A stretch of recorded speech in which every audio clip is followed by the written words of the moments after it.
அனைவருக்கும் வணக்கம்பா. தமிழச்சியான சூர்யா கற்பது தமிழிலிருந்து.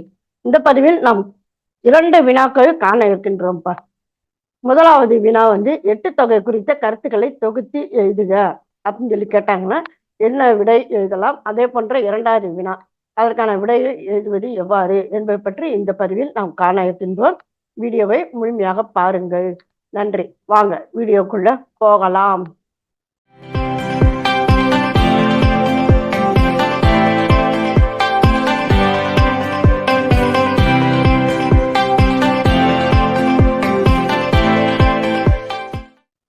எட்டு தொகை குறித்த கருத்துக்களை தொகுத்து எழுதுக அப்படின்னாங்கன்னா முதல்ல 8 நூல்கள் என்னென்னு நம்ம குறிக்கணும்.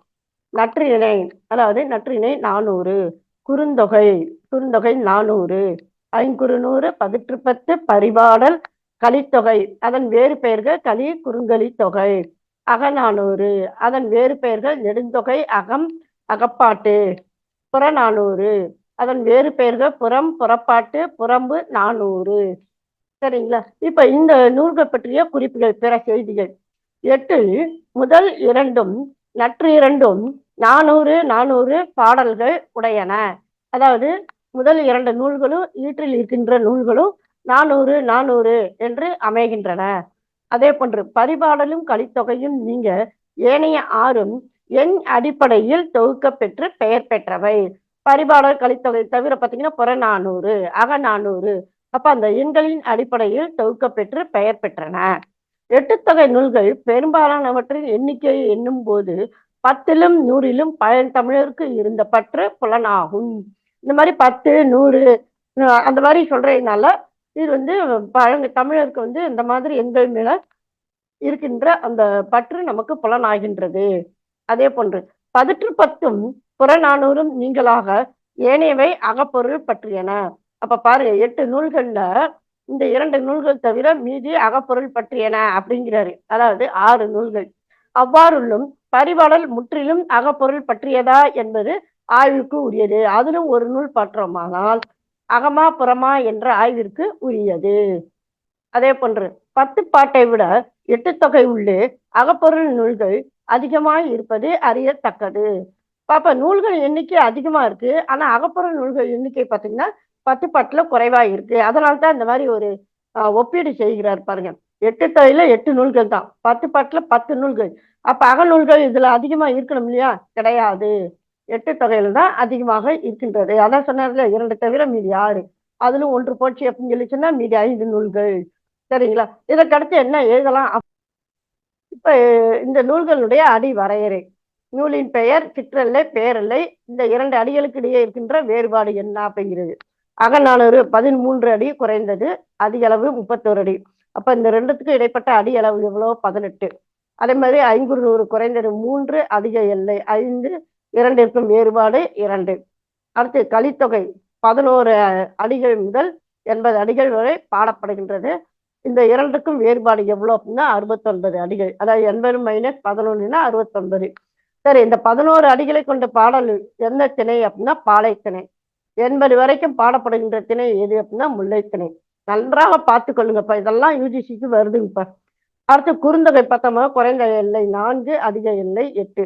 எனவே 4க்கு 8க்கு வித்தியாசம் 4. அடுத்து நற்றிணை குறைந்த எல்லை 9, அதிக எல்லை 12, எனவே வித்தியாசம் 3. அடுத்து 10 8 10 தான், 47 56ஆம் பாடல்கள். அடுத்து 57 எல்லை வரைக்கும் அடிகள் வரைக்கும் கொண்டது 90வது பாடல். சரிங்களா? குறைந்த அளவு எல்லை வந்து 8, அதிக அளவு எல்லை வந்து 57. அதே சமயத்துல இந்த 8 எல்லைகள் வரைக்கும் இருக்கின்ற பாடல் வந்து எதுன்னா இந்த 2 பாடல்கள். 57 வரைக்கும் இருக்கின்ற பாடல் எதுன்னா 90வது பாடல். இந்த 2க்குமான வேறுபாடு 49. பரிபாடல் பார்த்தீங்கன்னா 32 சிற்றெல்லை, பேரெல்லை 140. இந்த 32ல 140க்கு வேறுபாடு 108. இந்த 32 அடிகளை உடைய சிற்றெல்லை பாடல் வந்து செவ்வேள் பற்றியது. 140 பேரெல்லை கொண்ட பாடல் வந்து வைகை பற்றியது. சரிங்களா? அடுத்து புறநானூறு அப்படின்னாக்கா சிற்றெல்லை 4, பேரெல்லை 40. அப்ப 2க்குமான வேறுபாடு 36. இப்ப இதுல பாத்தீங்கன்னாக்கோ இவர் வந்து இந்த இடத்துல ரோமன் லெட்டர்ல கொடுத்துருக்காரு. அது என்ன அப்படின்னாக்கோ இந்த குறைந்த அளவு எல்லை எது, அது முதலாவதாக. அப்ப 2, 6, 8, 16 அப்படின்னு சொல்லி சின்ன நம்பர்ல இருந்து பெரிய நம்பர் கொண்டு போகும்போது இல்லையா, அந்த மாதிரி அடிவரையறை எண்ணிக்கை பார்க்கும் பொழுது 500 முதலாவது ஏறுமுக வரிசை.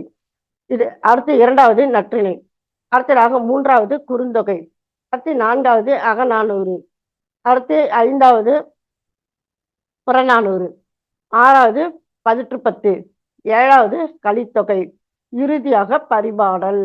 இந்த வரிசை முறையை நன்றாக பார்த்துக்கணும். இதெல்லாம் ஏன் கொடுக்கப்படுது அப்படின்னாக்கா தேர்வுல கேட்குறாங்க. இது நீங்க இந்த வரி நம்ம பார்ப்போம். என்ன செய்வாங்க தேர்வுல அப்படின்னாக்கும், நற்றிணை 500, அகநானூறு, புறநானூறு அடிய வரையறை எண்ணிக்கை அடிப்படையில் வரிசைப்படுத்துக ஏர்முகமாக அல்லது இறங்கு முகமாக. ஒன்று ஏர்முகமாகனா சின்ன பாடல்ல இருந்து பெரிய அடிக்கு போகணும். அடுத்து இறங்கு வரிசை அப்படின்னாக்கா அதிக அளவு எல்லையிலிருந்து சிறிய அளவு எல்லைக்கு வரணும்.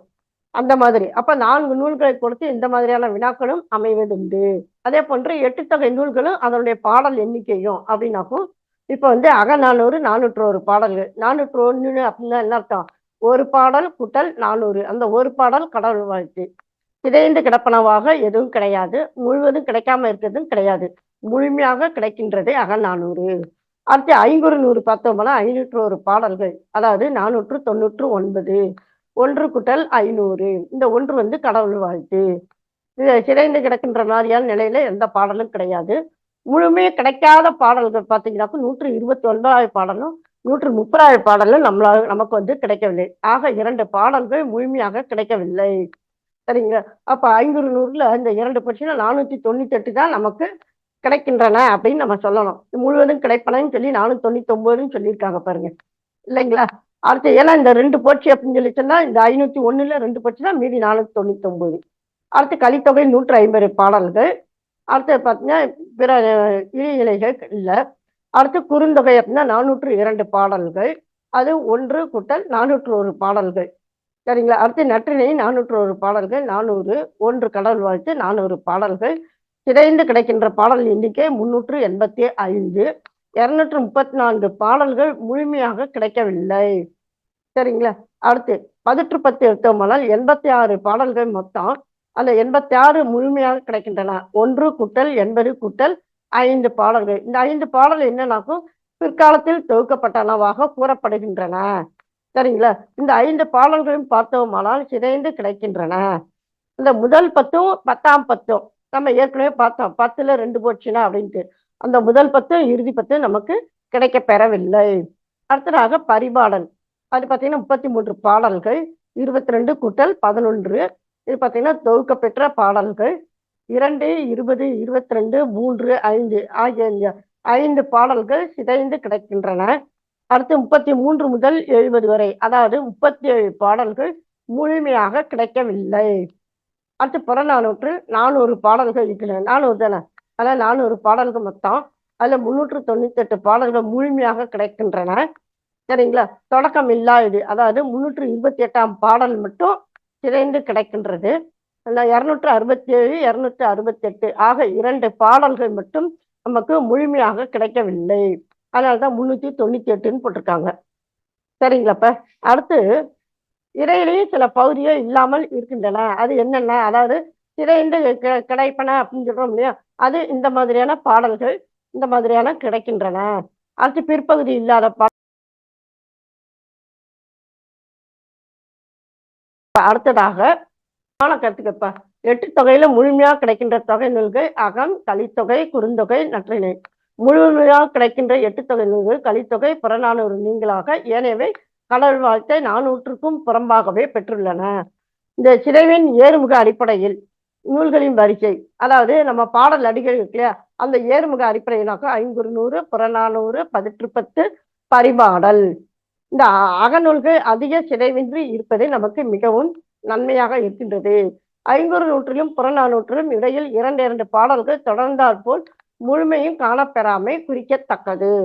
பதிற்றுப்பத்திலும் பரிபாடலும் முதலும் முடிவும் இன்றி இருத்தலை நாம் கவனிக்க வேண்டும். 10 பாட்டுல சேரர் பற்றிய பாட்டு எதுவும் இன்மையும், முழு சேர இலக்கியமாகிய பதிற்றுப்பத்து முதலும் முடிவும் இல்லை இழந்திருப்பதும் நாம் எண்ணுதல் வேண்டும். சரிங்களா? ஏன்னா 10 பாட்டுலையும் பார்த்தீங்கன்னா சேரர் பற்றிய பாட்டு எதுவுமே நமக்கு கிடைக்கல. 10 பாட்டுல எதுவுமே சேரர் பற்றிய பாடல்களே கிடையாது சொல்லப்போனா, இல்லைங்களா? பாண்டிய மன்னர்களும் சோழ மன்னர்களும் தான் இருக்காங்க. ஆனா வந்து 18 முழுமையும் பார்த்தீங்கன்னா சேர மன்னர்கள் பற்றிய இலக்கியம் தான் அது. அதனாலதான் சேரர் இலக்கியம் என்றே அது அழைக்கப்பெறுகின்றது. அதுலயும் பார்த்தீங்கன்னா முதலும் முடிவும் கிடைக்கல நமக்கு. இது என்னன்னு நம்ம யோசித்து பார்க்கணும். அடுத்து 18 பாடல்களின் மற்றொரு தனி சிறப்பு துறையும் வண்ணமும் தூக்கும் பெயரும் அதில் இறுதியாக கொடுக்கப்பெறுகின்றன. 18 வந்து முழு சேர மரபு இலக்கியம் என்னும் தனி சிறப்பினது. ஒரு சேரருக்கு இவ்வளவு என்னும் வரையறை அமைந்த ஒரே சங்க நூல் 18. இந்த பாயிண்ட் நல்லா பாத்துக்கோங்க. இப்ப ஏன்னா ஒரு யூஜிசி தேர்வுல கேட்டிருந்தாங்க. பரிபாடல் பாடல்கள் யாவும் மதுரையை சார்ந்தவை. பரிபாடல் தொகையின் தனிச்சிறப்பு பா இயற்றியோர் பெயர்களோடு அப்பாக்களுக்கு இசையமைத்தோரின் பெயரும் இருத்தலே ஆகும். 22 பாடல்களே அதாவது உள்ளன பரிபாடல். 150 பாடல்களே உள்ள கலித்தொகை முறையே பரிபாட்டு கலிப்பாட்டு என்னும் பாவகையால் ஆக்கப்பட்டவை. இப்பாவகையால் இயற்றப்பெற்ற நூல்கள் இப்போது தமிழில் இவை மட்டும்தான் இதுல வேறு கிடையாது. பரிபாடல் கலித்தொகை நீங்க ஏனையவை அகவற்பாக்கள். நம்ம 8 தொகை நூல்கள்ல பரிபாடல் தவிர மீதி இருக்கின்ற அதாவது பரிபாடல் கலித்தொகை தொகை மீதி இருக்கின்ற 6ம் பார்த்தோமானால் ஆசிரியப்பாவால் இயற்றப்பட்டவை. ஏனைய 8 தொகை நூல்கள் என்னால் பெயர் பெற்றிருக்க கலித்தொகை பரிபாடல் இசைய பெயர் பெற்றிருப்பது அறிய வேண்டியது. அந்த பெயர்ல வந்து என் இடம் பெறாது நாம் காணுதல் வேண்டும். கலித்தொகையில் முல்லைக்களி புதுமையானது. ஏறு தழுவுதல் கை கிளைக்கண் அடங்கும் என உரையாசிரியர் கூறுவார். ஆனால் ஏறு தழுவுதலை உணர்த்தும் முல்லைக்களி 5 இலக்கியமாய் இத்தொகையில் இளங்குவது கருதத்தக்கது. மிக குறைந்த அடிகளை உடைய ஐங்கூறு நூறானது குறுந்தொகை என்று பெயர் பெறாத பான்மையும் அகநானூற்றை காட்டிலும் அடிவரையறை நிறைய பெற்றுள்ள கலித்தொகையும் பரிபாடலும் நெடுந்தொகை என்னும் பெயர் பெறாது பாவகையால் பெயர் பெற்றிருப்பதையும் நாம் காணுதல் வேண்டும். புரியுதுங்களா? குறைந்த அடிகளை கொண்டது ஐங்குறு நூறு இல்லைங்களா? 3 அடிகள் முதல் 6 அடிகள் வரை உடையது. ஆனா குறுந்தொகைன்னு அதுக்கு பேர் வைக்கலாம். அதே மாதிரி அகநானூறு பார்த்தீங்கன்னாக்கும் 13 முதல் 31 அடிகள் வரை எல்லை உடையது. அப்ப அதை வந்து நெடும்பாட்டுன்னு நம்ம சொல்றோம், அதாவது நெடுந்தொகைன்னு சொல்றோம். ஆனா கலித்தொகையும் பரிபாடலும் பார்த்தீங்கன்னா அதிக அடி எண்ணிக்கை உடையன. அப்ப அந்த 2க்கும் நெடுந்தொகைன்னு பேர் இல்லை, இதுக்கு நெடுந்தொகையின் பேர் அப்படிங்கிறாரு. அடிவகையில் குறைந்தொகையும் நெடுந்தொகையும் மாறு. பொருள் வகையில் அகநானூறும் புறநானூறும் மாறுனா ஆப்போசிட்னு அர்த்தம். குறுந்தொகையினும் குறைந்த அடிகளை உடைய வேறு வேறான 5 புலவர்களால் 18 பாடப்பட்ட 500 பாடல்களை கொண்டதுமாகிய நூல் ஐங்குறு நூறு. குறுந்தொகை நெடுந்தொகை காரண பெயர்கள் குறுகளும் பெருகளும் என்று அமைந்திருக்கும் பாடல்கள் நற்றிணை என அமைக்கப்பட்டுள்ளன. அடிவரையிலும் நடுநிலையே நல்ல நிலை போலும். நற்றிணை 234 பாடல் இறைனார் அகப்பொரு 28 நிற்பா உரை மேற்கோள் செய்யுளோ அன்றி தொல்காப்பிய பொருளதிகார களவியல் 23 நிற்பாவில் நச்சினார்க்கினியர் உரை மேற்கோளோ என்று ஐயுறுவார்கள். இதுவும் பார்த்தீங்கன்னா ஒரு யூஜிசியில கேட்டிருந்தாங்க. இப்ப 8 தொகையில 18 புறநானூற்றிலும் பாடப்பட்டோர் காணப்பெறுவர். புறநானூற்றில் பாடப்பட்டோர் மூவேந்தரும் வள்ளல்கள் 7வரும் குறுநிலை தலைவர் பலரும் இருக்கின்றார்கள். 18 பார்த்தீங்கன்னா சேரர் மட்டும்தான். 8 தொகை நூல்களும் அவற்றை பாடிய புலவர் எண் தொகை விளக்கமும், அதாவது நூலின் பெயர் பெயர் தெரிந்த புலவரின் எண்ணிக்கை பெயர் தெரிந்த புலவர் பெயர் தெரியாத புலவர்கள். இதுல பெயர் தெரிந்த புலவரின் எண்ணிக்கையிலேயே 2ஆ பிரிக்கிறாங்க. இந்த நூலில் பாடிய புலவர், இந்த நூலில் மட்டும் பாடிய புலவர்னு சொல்லி. சரிங்களா? இப்ப முதலாவதாக அகநானூறு. அகநானூற்றில் பார்த்தோம்னா 158 புலவர்கள் பாடி இருக்கின்றார்கள். இதில் மட்டும் பாடி இருக்கின்ற புலவர்கள் 56 பேர். சரிங்களா? பெயர் தெரிந்த புலவர்கள் அகநானூற்றில் பாடியிருப்பவர்கள் 397 பேர். 3 பேர் பார்த்தீங்கன்னாக்கா அந்த 3 பாடல்கள் பார்த்தோமானால் பெயர் தெரியாத புலவர்களாக இருக்கின்றது. அதாவது புலவர்களின் பெயர்களை அறிய இயலவில்லை. அதே போன்று ஐங்குறு நூல்ல இந்த நூலில் பாடிய புலவர்கள் 5 பேர். இவர்கள் மட்டும் பாடிய புலவர்கள் கிடையாது. இவர்கள் பாடிய பாடல்கள் எண்ணிக்கை பார்த்தீங்கன்னா 500. அதனால அறியாத புலவர்கள் என்பது யாரும் கிடையாது. கலித்தொகையை 5 பேர் பாடி இருக்கின்றார்கள். இந்த நூலில் மட்டும் பாடிய புலவர் வந்து ஒரு புலவர். அதே சமயத்துல 150 பாடல்கள் இருக்கின்றன கலித்தொகையில். இதுல வந்து பாடல் அறியாத புலவர்கள் என்று யாரும் இல்லை. அடுத்து குறுந்தொகையில் 203 புலவர்கள் பாடி இருக்கின்றார்கள். இந்த 203 பேர்ல 112 பேர் இந்த நூலில் மட்டுமே பாடி இருக்கின்றார்கள். சரிங்களா? சரி, இந்த குறுந்தொகை பார்த்தோம்னா பாடிய பாடல்களின் எண்ணிக்கை 390. அதாவது பெயர் தெரிந்த புலவர்கள் பாடிய பாடல்களின் எண்ணிக்கை 390. இந்த 10 பாடல்கள் பார்த்தோம்னா அந்த புலவர்களின் பெயர்கள் அறிய இயலவில்லை. அடுத்து நற்றிணையில் 187 புலவர்கள் பாடியிருக்கின்றார்கள். இந்த 187 பேர்ல 83 பேர் இந்த நூலில் மட்டும் பாடியிருக்கின்றார்கள். இந்த நற்றிணையில் அமைந்திருக்கின்ற பாடல்கள்ல பாத்தீங்கன்னாக்கா 344 புலவர்களின் பெயர்களை நாம் அறிய முடிகின்றது. 56 புலவர்களின் பெயர்களை அறிய இயலவில்லை. அடுத்து 18 பார்த்தோமானால் 8 10 தான். ஏன் முதல் 10 இறுதி 10 கிடைக்கல. ஆக இந்த 2 போனதுனால மீதி இருக்கின்ற 8 10 அது பார்த்தோம்னா இப்ப இந்த புலவர்கள் பாடி இருக்கின்றார்கள். இந்த நூலில் மட்டும் பாடிய புலவர்கள் 2 பேர். அதே சமயம் இந்த நூலில் பாடி இருக்கின்ற புலவர்கள் எண்ணிக்கை வந்து அதாவது 80 பாடல்களுடைய புலவர்களின் பெயர்களை நாம் அறிய முடிகின்றது. அது 6 பாடல்களுடைய புலவர்கள் பெயரை நாம் அறிய இயலவில்லை. சரிங்களா? அடுத்து காப்பியாற்று காப்பியனார், குமட்டூர் கண்ணனார் சொன்னோம்ல. இந்த நூலில் மட்டும் பாடி இருப்பவர்கள் வந்து காப்பியாற்று காப்பியனாரும் குமட்டூர் கண்ணனாரும். இவங்கெல்லாம் பிற நூல்கள்லையும் பாடி இருக்கின்றார்கள். சரிங்களா? அடுத்து பரிபாடல் என்று எடுத்துக்கொண்டோமானால் பாடிய புலவர்கள் 13 பேர். இந்த நூலில் மட்டும் பாடி இருக்கின்றவர்கள் 11 பேர். அதே போன்று புலவர் பெயர் தெரிந்தவர்கள் 20 பேர். 13 பாடல்களிலும் புலவர்கள் பெயர்களை அறிய இயலவில்லை. புறநானூற்றில் 157 புலவர்கள் பாடி இருக்கின்றார்கள். இந்த நூலில் மட்டும் 157 பேர்ல 75 பேர் இந்த புறநானூற்றை மட்டும்தான் பாடியிருக்காங்க. மீதி இருக்கவங்க எல்லாம் வேற வேற நூல்களையும் பாடி இருக்கின்றார்கள். அதே போன்று இந்த பெயர் தெரிந்த புலவர்களின் எண்ணிக்கை புறநானூற்றில் ஏன்னா 400 பாடல் இல்லையா, அதுல 386 புலவர்களின் பெயர்களை நாம் அறிய முடிகின்றது.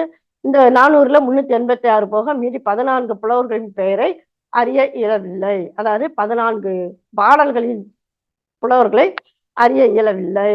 சரி, இப்ப நூல்களை தொகுத்தவர் யார், தொகுப்பித்தவர் யார்?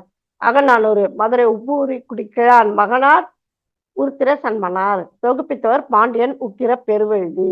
500 புலத்துறை முற்றிய கூடலூர் கிழார். தொகுப்பித்தவர் யானைக்கஞ்சே மாந்தரன் சேரல் இரும்புரை. கலித்தொகை தொகுத்தவர் நல்லந்தோனார். தொகுப்பித்தவர் யார் என அறிய இயலவில்லை. குறுந்தொகை தொகுத்தவர் பூரிக்கோ. தொகுப்பித்தவர் தெரியவில்லை. நற்றினை தொகுத்தவர் தெரியவில்லை. தொகுப்பித்தவர் பன்னாடு தந்த பாண்டியன் மாறன் வழுதி. அடுத்து 18 அதாவது இரண்டுமே தெரியவில்லை. பரிபாடல் பார்த்தீங்கன்னா அதே மாதிரி இரண்டுமே தெரியவில்லை. இதுல முக்கியமான கருத்து என்ன அப்படின்னாக்கும் ஒரு தேர்வுல கேட்டிருந்தாங்க. இறுதியாக புறநானூறு பார்த்தோம்னா தொகுத்தவர் தொகுப்பித்தவர் பெயர் அறிய கிடைக்கவில்லை.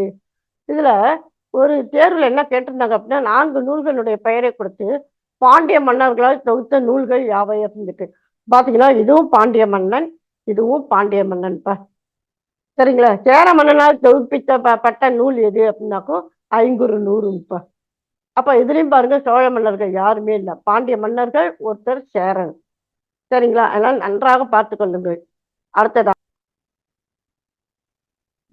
இப்ப இந்த 8 தொகை நூல்கள்ல என்ன பாகுபாடு? இப்ப அகநானூறுன்னு எடுத்தோம்னா கலிற்றியாலை நிறை, மணிமிடை பவளம், நித்தில கோவை 3 வகை பாகுபாடு. 1 முதல் 120 பாடல்கள், 121 முதல் 320 பாடல்கள், 321 முதல் 420 பாடல்கள். சரி, இந்த 5 பாகுபாடு இது வந்து வகையா பிரிச்சிருக்கிறது. திணை வகை அடிப்படையில பாத்தீங்கன்னாக்கா பாலை, முல்லை, மருதம், நெய்தல், குறிஞ்சின்னு வைத்துக் கொள்ளுங்களேன். அப்ப பாலை அப்படிங்கிற பாடல்ல 1, 3, 5, 7, 9 இடம் வருகின்ற பாடல்கள். அப்ப பாடல் வந்து 1வது பாடல், 11வது பாடல், அந்த மாதிரி 21வது பாடல், 31 அந்த மாதிரி. அதே போல 1, 3 சொல்லியிருக்கோம். அப்ப 3, 13, 23 அந்த மாதிரி. அடுத்து 5 அப்ப 5, 15, 25. அடுத்து 7, 7, 17, 27, 9, 19, 29 இந்த மாதிரி அமைகின்ற பாடல்கள் எல்லாம் பாலை திணை. அடுத்து முல்லைத்திணை பாடல்கள் எண்ணிக்கை பார்த்து எண்கள் பார்த்தீங்கன்னா 4. அப்ப 4, 14, 24, 34 அந்த மாதிரி அமைகின்ற பாடல் எண்ணிக்கை. அடுத்து மருதம் சொன்னோம்னாக்கா 6, 6ன்னு அமைகிறது. 6, 16, 26, 36. நெய்தல் பார்த்தீங்கன்னாக்கா 10, 20, 30, 40 என்று முழுமை எண்கள். குறிஞ்சி பார்த்தீங்கன்னாக்கா 2 எண்கள், 2, 8, 2, 12 அந்த மாதிரி, 22 எப்படி 8, 18, 28, 38 அந்த மாதிரி. அப்ப 2, 12 அது மாதிரி 8, 18 இந்த மாதிரி அமைகின்ற பாடல்கள். அப்ப இந்த மாதிரி நம்ம வச்சோம்னா பாடல் எண்ணிக்கை எத்தனை வருது அப்படின்னு சொல்லி சொன்னோம்னாக்கும் இந்த ஒவ்வொரு பாடல் இப்ப வந்து முல்லை அப்படின்னாக்கும் 4 என்ற எண் கொண்ட பாடல்கள் 40 பாடல்கள். இந்த 6 என்ற எண் கொண்ட பாடல்கள் மருதம் வந்து 40 பாடல்கள் இருக்கின்றன. 10 என்ற எண்கள் கொண்ட பாடல்கள் நெய்தலுக்குரியவை 40 பாடல்கள். அடுத்து குறிஞ்சி அப்ப நல்லா நினைவு வச்சுக்கோங்க. இது 40, இது 40, அப்ப 80 பாடல்கள். அப்ப பாலைத்திணைக்கு எத்தனை பாடல்கள் இருக்கின்றன? 1, 2, 3, 4, 5 5 இருக்கு. அப்ப 5 பெருக்கள் 40 200 பாடல்கள். அப்ப வேணும்னே கேள்வி எப்படி வரும் அப்படின்னாக்கா, அகநானூற்று மருதத்திணைக்கு அமைந்த பாடல்களின் எண்ணிக்கை எத்தனை அப்படின்னாக்கா 40. சரிங்களா? குறிஞ்சி திணைக்குரிய பாடல்கள் எத்தனை அப்படின்னு சொல்லி கேட்டோம்னாக்கும், ஒரு இருக்கு 40, அப்ப 2 இருக்கு 80. 40 கூட்டல் 40 80. ஆக மொத்தம் பாத்தீங்கன்னாக்க 400 பாடல்கள். இதை நன்றாக பார்த்து கொள்ளுங்கள். சரிங்களா? இப்ப அடுத்ததாக